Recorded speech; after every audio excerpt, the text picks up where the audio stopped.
autoplay and complain about the game for 8 hours and not even touch the screen. Like, the concern I'm gonna have is my computer going into sleep mode because I haven't touched the PC for like a half hour. And I'm just gonna talk and like just do different stuff the whole day. Game is gonna be, you know, it's gonna be great. Scale, so that'll be media different. share day. But yeah. For like 1v1s and stuff, media share while I'm wailing because of the fact that you cannot move at all while attacking.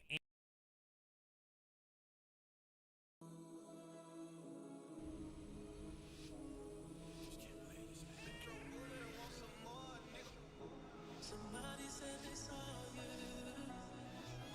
The person you were kissing wasn't me, and I would never ask you. I just kept it to myself. I don't wanna know if you're playing me. Keep it on the low.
This was a big mistake for you and me working together.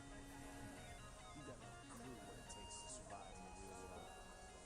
Just wait. I will for real take it on.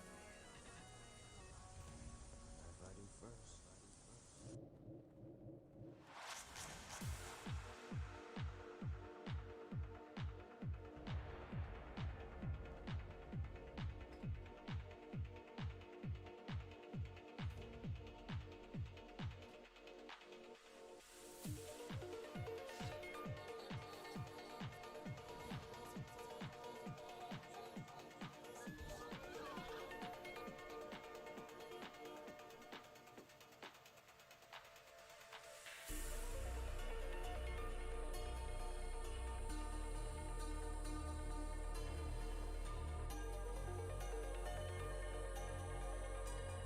Möge das bessere Team gewinnen. Wem mache ich was vor? Unterhaltet mich.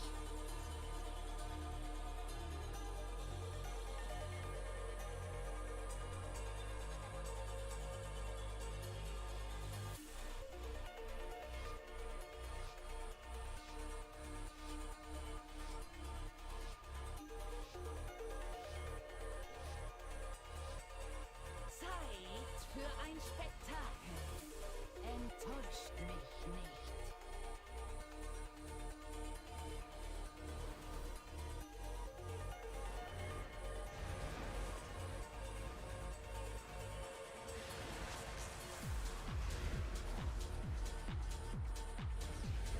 Hoho, so knapp. Interessant. Das habe ich nicht erwartet.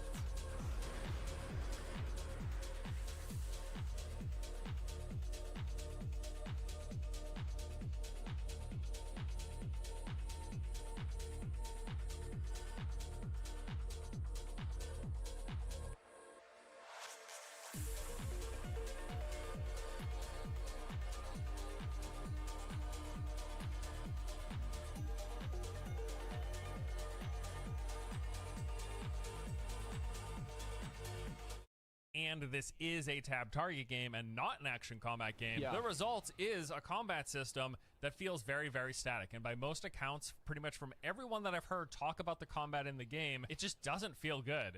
It seems pretty darn boring. And talking about PvP, it's pretty rough. Like, I've seen clips of players, just both of them standing still, continuously attacking each other, barely doing any damage. Because This is like if you took RuneScape and you just put it in Unreal 5. yeah, remember, they're never going to be moving and dealing damage. They're both just standing there, like staring at each other, swinging their weapons and casting Yeah. spells. And look how the slow their health health bars is are going barely down. moving. Like, what is this? This isn't gameplay. And then there's also this clip of how PvPing as melee, when people just decide to move, looks absolutely horrible. I mean, this seems incredibly frustrating. Like, they just keep running away, Dealing and while with they're running melee? away, you can't Walk do anything away. because you can't do Just damage walk away while you're from the moving. sword, I know man. some of you might be thinking, Force. There Yeah. are tons of games that have abilities with cast times or attacks that root you in place, and that is absolutely true. Like, this is not uncommon in games. The big difference here appears to be that there are virtually zero attacks that you can do while moving, Yeah. so 95% of the time, you have to stand completely still to do any damage. Most games that do have attacks that root you in place will also have some sort of movement attached to those attacks, or they will let Yeah, you like a weave lunge movement with them. abilities to keep up with things Yep. in between the attacks that you're doing. Well, Throne and Liberty appears to have none of this. But don't just take my I word. love how every clip of somebody playing Throne and Liberty, 9 out of 10 of them are just them talking about how bad the game is while it auto-plays itself. For it, my anecdotal God, this is evidence gonna be from so watching good. this, and then the opinions that I'm pulling into this video. Yeah, from we're gonna play the fuck out of this game. It's gonna be so good. It's gonna be the new Diablo Immortal if it comes out and it's this bad. people who have been playing over these past few days. check this out. There was a Reddit thread a few months back that was detailing specifically how combat in Throne and Liberty works and what exactly about it feels so bad. Now, at the time that this was posted, people were writing it off as untrue because we hadn't actually seen any real live gameplay at that point in time. Yeah. Well, now that we've actually seen the game in action, the way they describe combat appears to be spot on. Like, they described it They were exactly right. how we're seeing it function Yep. right now, which then also leads me to believe that the implications that they discuss with how this combat plays out over time are true, and they don't sound good. Here, let's take a look. So, to quote them, when you use a skill, you are not able to move till the animation is over. There are very few skills which the animation also has movement. You can see some of these in a few of the trailer videos, examples being like Yeah, they show those in the trailer because those are the only ones that are fun. the two-handed sword with a whirlwind, or dual wielding that allows you to teleport to your target, or the bow that has a backdrop. So basically they're saying there are some skills that have movement in this game, but most of them will hard root you in place for the entire duration. They then go on to say, Yeah, it just feels really bad to play. Like, that's all it comes down to. Like, you can talk about, like, whether it's, like, for example, Estus flasks. Do Estus flasks feel better in Dark Souls 1 or in Elden Ring?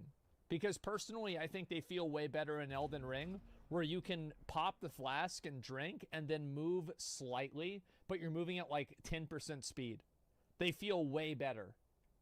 for people that associate the you can't move while using a skill to a system like the one from, say, Black Desert, it is really different. In BDO, 80% of the skills also allow you to move since they have movement attached to them and are weaved with mobility skills and animation cancel, which in turn makes your character really mobile, making it seem pretty much that you move while attacking. And that is very true from what I remember with It's sad Billy because, like, if you look at the graphics for the game, I think the game looks quite nice. I will say, however, that the game lacks a defined artistic style. It would be very hard for me to look at a screenshot of anything in Throne and Liberty and be able to tell that, oh, this is Throne and Liberty. making it seem pretty much that Stoops you is move having while fun. attacking. And that is very true from what I remember with my time playing Black Desert Online. While many of the characters' attacks that I played did root them in place, most of them did have some built-in movement, either sidestepping or sliding or Like you move dashing in forward a pretty little much any direction for a lot of the various attacks. Plus, on top of that, there's just so much additional movement in the game that you weave in between those you have attacks, so much combining that with movement in BDO. animation It's canceling. insane. That resulted in combat that, while it did have rooted attacks, it felt very mobile. It was actually very mobile and rooted at the same time. Throne and Liberty has pretty much none of that, and the result is combat that just feels super static. And you've seen it for yourself in the clips that we've seen. You're just standing still like half the time. And there aren't even auto attacks in the game that will happen. You can't like chase a character and do auto attacks. There's none of that. You'll be standing behind them doing nothing as you continue to move behind them. They continue to make points in comparing this tab target system to how it works in other MMOs. They say, normally in tab target games, you are able to move while attacking with a lot of your skills and abilities. Like for I feel like in WoW, the tab targeting system is really, really good. In Final Fantasy, I think it's okay. I don't like the combat, and I feel like Final Fantasy, like the combat in Final Fantasy is the weakest part of the game. For example, in WoW and SOTOR and ArcAge, etc. But the current TL system makes it so that combat of this game is really static, and even the Korean forums are already saying that playing melee classes is not even worth it because players and mobs can literally just walk away from 99% of your damage by moving 0.5 meters. Range classes are fine since they work like they do for normal casters in many other MMORPGs as you cast the skill and then you move. So with all of this in mind, I'll just reiterate what I said at the top. This does appear to be like one of the worst iterations of tab target combat that I've ever seen. It seems incredibly static. It seems incredibly lifeless. It seems I feel like they can fix that, though. Like, it probably isn't impossible to recode a game to where, like, you can attack and move at the same time. And the reason why I say that is because Ashes of Creation had this problem, and they fixed it. really, really boring. And if you don't have a combat system that is fun to engage with, people aren't going to stick around playing for pretty much anything else. Like, whatever is in the rest of the game isn't going to matter. Throne and Liberty does have some cool things, but players aren't going to be around to see the big seamless open world. They're not this part right here, this is so cool, right? Look at the this. cool dungeon system or the interesting This is large-scale boss incredible. fights and large-scale and open field. It's just so sad that, like, nobody's going to know or care about this at all because they're not even going to make it to max level because the leveling and gameplay experience is so bad. that there's no reason to continue it.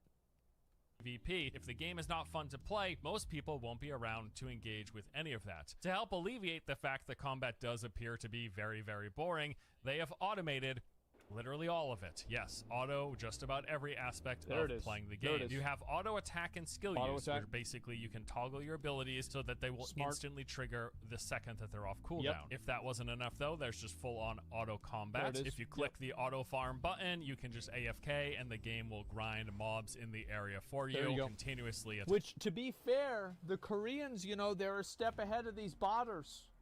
They said, we're not going to have to deal with botters. We are the botters. You are the botters. We're all botters. Here's my perspective with auto-playing games, okay? Is that in a mobile game, because you lose connection regularly and you can't be, sometimes you have to put your phone down for a second or two, I don't think that autoplay is a big deal for like a mobile-based game. It's whatever, right? There's auto battlers, who cares? But for a PC-based game, here's the question. If content is so easy that it can just be automated all the time, what is the value of it existing in the first place? Like, why is it even here anyway? Why do we have content in the game that's just autoplay throwaway content? Like, BDO had this a little bit with like fishing, and I didn't mind the fishing, the autoplay fishing, because you would see how many people were in the game, and it was kind of cool to see everybody like all lined up fishing together. Sure. But like with questing content and everything else, I think that's a bit much. BDO also has auto-pathing. Auto-pathing is, I don't have a problem with auto-pathing either. Am I crazy? I don't really care about that. It doesn't matter.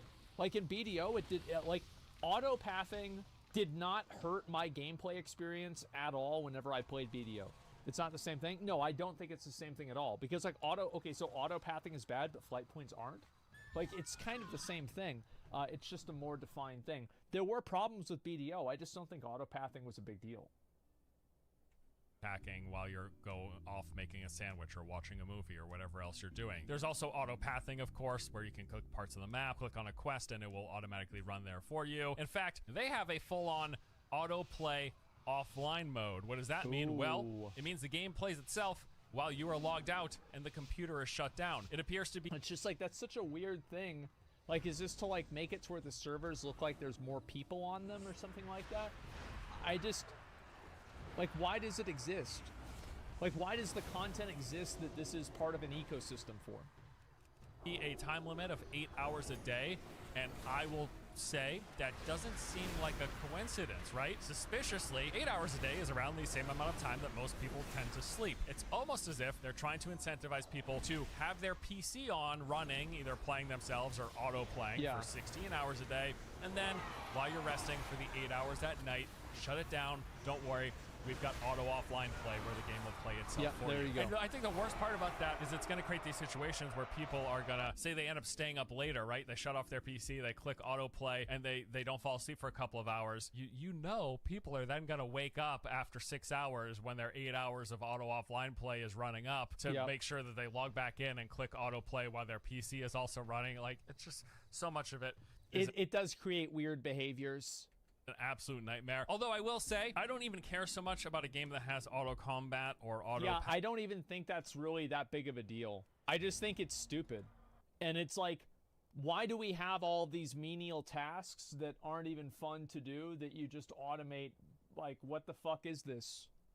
Thing or auto skill use on cooldowns. Like, games can have that if you also still have a good combat system. Exactly. And if this trade-off is, yes, you can automate things, but it won't be as efficient if you're playing by yourself. Fine, whatever. Yeah. If you want that in the game for while people are AFK and they still want to accumulate some gold. I don't love how that just plays into FOMO, where you got to feel like you're constantly keeping your PC running. Although I guess this game alleviates that with offline play. But my point is, although I do not prefer that games have these automated systems for combat, for playing itself, for farming, I don't love those things. I don't kind of love the pressures that they create within the game. I feel like I don't even care about the pressure as much. I just think that it's like, why do you have content in the game that's just autoplay content? It's just boring garbage. That's my opinion on it. Like, I don't have anything else against it besides that. ultimately take away from the gameplay experience. But if games have them, fine. It's that in conjunction with the fact that just normally playing the game, evidently, from all we've heard and seen, again, I haven't played myself. I will, I promise, and there will be follow-up videos. All accounts and all reporting from this current test say that playing the game feels bad, but don't worry, you can just automate it all to play itself anyways. And none of this is even touching on, and I will touch on this in the future because I will continue to cover. There you go. You don't have to worry about the myself, gameplay like being I bad. said. None of this talks Just about throwing the all cash that. shop, which already seems likely to be very pay to win and pay to skip. You know, NCSoft has notoriously had a bad monetization in every single one of Yeah, the game's going to be pay to win. Period. their Game's MMOs. gonna be- yep, The it's gonna only be pay to win. exception that you can point to is Guild Wars 2, but keep in mind, they didn't make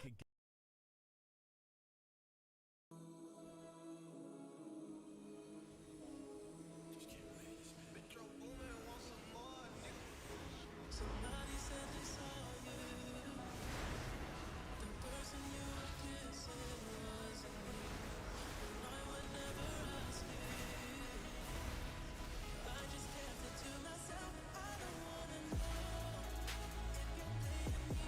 Keep it on the low.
noch nicht bereit.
Guild Wars 2, right?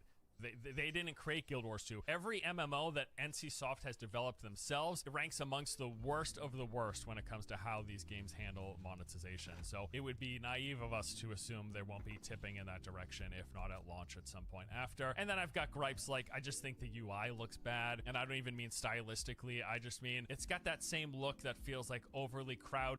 It's a 2009 MMO that's a WoW killer for Wrath of the Lich King. That's what it looks like to me. It's like all of those MMOs that came out around then, like Aeon, like all that shit, that reminds me so much of that. And cluttered and busy and trying to attract you to the shop and attract you to limited time events and these sort of UIs, the way they're designed to get you to engage with these other layers of systems and to get you to engage with the monetization. I just hate, I really do hate it. I much prefer simple UIs. Let me focus on playing the game, not focus on your layers of monetization. If you make a good game, I'll pay you more for it. I'll buy stuff. If you make a free-to-play game and I love it and I'm playing 50 hours, 100 hours or more, I will spend money on your game. But all these little bells and whistles that they attach to try to lure people into that stuff, just make a good game. Just, that's what I want. Just make a good game. You know, when you put all this together, everything that we've talked about so far, it makes it pretty clear that Throne and Liberty, as it sits right now, this is a game that has changed many, many, many times over in the 10 plus years it's been in development. This used to be an isometric game. Check out some of my prior coverage. This used to be an isometric game, so it's very different from what it was when it started development all those years ago. Yeah, I remember I thought this game was Lost Ark. Whenever Lost Ark came out, I thought that was this game. Its current iteration clearly is designed for mobile. There's no question about that. With the way combat works and the fact that attacks root you in place, with the fact that there is auto everything, auto use of your abilities off cooldown, auto play, which they call astral hunting, auto move, and all of the timers and the limited use items and the microtransaction system and many other things that I haven't even discussed yet. All of this makes it seem pretty clear this is a game that they made to be played on phones. They're also bringing it to PC. At least other games try to hide the fact that Which was weird, because didn't the Throne and Liberty developers say explicitly that the game was being developed primarily for PC with mobile as an afterthought? Or maybe I'm misremembering that and I'm thinking of another developer saying that. They are mobile centric, or that they spent a lot of time with mobile as a focus in development. When they have their PC ports, they don't even try to it. From what I've seen, it just looks like a mobile game that you can play on PC. And I think, well, I know the reason I made this video and what makes all of this all the more frustrating is this is a game that has like a ton of really cool things going for it. There's a lot of potential here. I mean, for one, the visuals look fantastic. I can't knock them here. Seeing this game on high settings, the lighting, the environments, all the effects, some of the transitions that take place, like when you're loading into areas. All this looks cool. This really cool transitional effect. Like visually, this game is very appealing. It also appears to be pretty well optimized, and most of the gameplay that I've seen on streams and YouTube videos seems to run pretty well, even with like 20, 30, 40 plus other players on screen. But then there are the systems, and this is the whole reason I got excited for Throne and Liberty in the first place. There's some real amazing sounding like the weather systems. stuff. They've got this huge seamless open world, which does appear to bear out. As bad as the gameplay looks, the world looks impressive. It looks big. It looks like there's a lot going on, a lot of NPCs, a lot of other players. They've got their open world public dungeons, so think dungeons, but people can just wander in it. It's not like Instance where you just go in with a group of 4 or 5. Big multi-layered dungeons with a ton of verticality that people can go in and out seamlessly. You'll see tons of people in there. If they deleted the autoplay and stuff, do you think the game could be viable? I don't think autoplay is what makes the game unviable. I think that what makes the game unviable is the combat. The combat is why the game is bad. Fix the combat and people will play the game. If you fix the monetization and you fix the autoplay, people will not play the game. But if you fix the combat, they will. They've got their weather and time of day. If this game had BDO's combat, everybody would be playing it, regardless of the monetization, regardless of the autoplay. The fact that that impacts the world, like changing the terrain, but also buffing and weakening monsters. There's the PvP, both large scale and open world with siege battles. There's the fact that they've got a classless system where your character's abilities and their capabilities are based off the gear and the skills that you select. Like, there's so much potentially cool, but Like I said, none of that matters if the game isn't fun to play, and none of it's going to matter to much of the PC crowd if this does just, which appears to be, look to be a mobile game that they're just like shoving on a PC as well. Now, currently the game is scheduled to release later this year, sometime in October to be exact, and let me just say they cannot move forward and release this game as it sits. In my opinion, Throne Liberty needs to be delayed again. If the game launches with the combat that we're seeing here, it's going to get torn to shreds. It's just far below what even relatively low standards we might have for MMO combat. This doesn't cut it. It's not good enough. It's dog shit ass garbage. It's bad. I mean, it's all there is to it. It's not good. All accounts from what I've seen, it looks really bad. Yeah, if the game is going to have any chance here in the West with that PC MMO crowd, they absolutely need to, and I know this is no small feat, they need to update their combat system. They need to change how they approach tab targeting. Keep the auto stuff if you want, but make playing the game actually feel good. You know, if you want to launch Throne and Liberty to go, Throne and Liberty mobile version, whatever, have a blast. Go ahead. It seems probably like it's a solid mobile MMO, but it does not seem like a good PC MMO whatsoever. I'm pretty comfortable in saying that, like, if what we are seeing right now were to launch on Steam today, it would be sitting at mostly like overwhelmingly negative reviews. That would be my assumption. The good news as I said, I'll still play this game. Definitely I'll still play it. I think this makes me want to play it more because the content will be funnier. But would I recommend it? Probably not. There is still a lot of cool things here. The setting, the gameplay space, the visuals, those all look great, but they really need to fix the combat, maybe work on the UI to not make it so intrusive and ugly, and rein in what I'm assuming are going to be pretty bad microtransactions. Is that all going to happen before October? Oh, sure. Odds are pretty definitely slim, and that just it's just disappointing because so much about what they have in this game, the world, those systems, would make for a cool game if the game were also fun to play. Imagine that, if it was fun to play. Looks like we might be out of luck with Throne and Liberty, but I'm going to keep my fingers crossed. As always, I'm hoping for the best. I want good games. I like playing games. I want the games that I play to be good and be fun. Will Throne and Liberty get there? Let's see. My confidence went from probably maybe somewhere pre this gameplay stuff. I was coming like up. 80%. Now I'm like 20%. I think 20% might be too high. I was like maybe 60 to 70% confident. Like there's a chance Throne and Liberty could be something. That's down to like 30, 20%. That's just how I'm feeling. But I will update you in the future. I will play the game once the test comes to the West, once Amazon runs their betas of the Western version. Maybe the combat is entirely different. Is it possible? I suppose, but I'm sure, guys, it's going to be totally different. Okay, it's really just a bummer. That's it's going to be totally different when it comes out. This is the reality that we have right now. Maybe I shouldn't have expected anything else from NCSoft, but here we are. That's it for today. Thank you for watching. I'll see you in the next one, and I will keep you updated on Throne and Liberty. I promise. If it gets better or worse, see ya. Yeah, see, he knows. He knows. It doesn't matter what happens. That as a streamer and a content creator, if the game is bad, you make content on it being bad. If the game is good, you make content about the game being good. It doesn't matter what happens. You are winning no matter what. So yeah, I definitely agree with what he's saying. I think that, again, the problems with Throne and Liberty in terms of the combat, I think that they can fix the combat. I think also everybody who watched the combat should try to give NCSoft, like, give them their feedback and tell them how you feel about the game. Like, that's why I'm making this video. That's why, you know, a lot of people are, is because it would be really cool to have a game that's actually fun to play. Wouldn't that be cool if there was a fun, good game? So I want them to improve it. I want them to make it better. Hopefully it improves, because right now it does not look like a fun game. That's all there is to it. The combat sucks dick.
Das ist noch nicht bereit.